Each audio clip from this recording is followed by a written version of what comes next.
Hello, my name is Nikolay Ninov, and I am one of the authors of a new manuscript investigating the role of developmental beta cell death in the crosstalk with the immune system.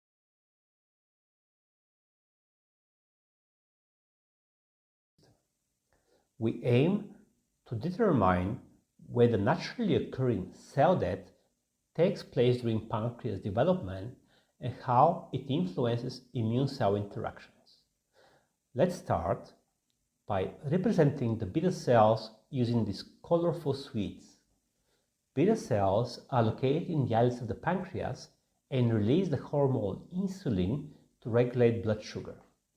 Beta cells are born from progenitors during embryonic development and expand during the growth of the organism. Beta cells are heterogeneous, having distinct proliferative and functional states.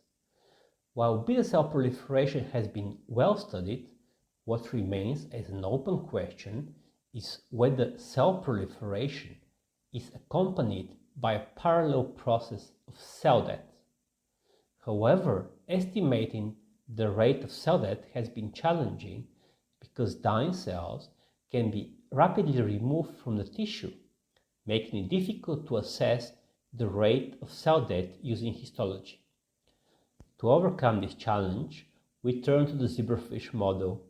We generate a new transgenic line in which we prevent beta cells from dying by expressing a caspase inhibitor in the beta cells. We find that initially, the fish with inhibited cell death have a comparable number of beta cells as wild-type fish.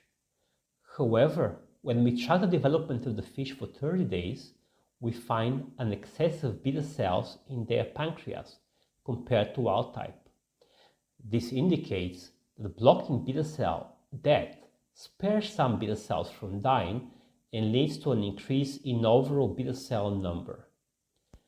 Mathematical modeling reveals that beta cells start dying at around 20 days of development, with 2 to 3% of the cells removed daily.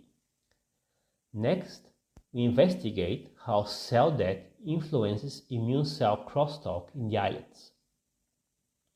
To address this question, we compare the immune cell populations in wild-type fish and the fish with inhibited cell death. We find that in wild-type fish, macrophages arrive at the islets during the stage when cells start dying. Some of these macrophages showing pro-inflammatory characteristics. We also discover a small population of regulatory cells called Tregs, which act to suppress inflammation. Fish with inhibited cell death show a dramatic reduction in macrophages. There are very few of the inflammatory macrophages, indicating that developmental cell death is necessary to recruit and establish resident macrophages in the islets.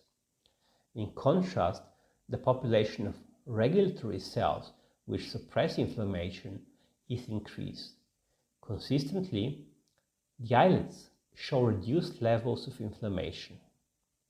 We then ask if there is a crosstalk between the immune cells and the beta cells. To address this question, we use a zebrafish FOXP3 mutant that prevents the development of regulatory cells.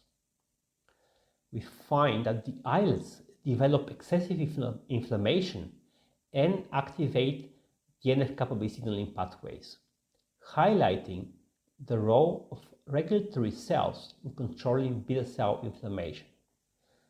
Finally, we explore the impact of beta cell stress on cell death using a new model that increases beta cell activity. Under stress, some beta cells undergo cell death and trigger inflammation, while others survive by undergoing dedifferentiation.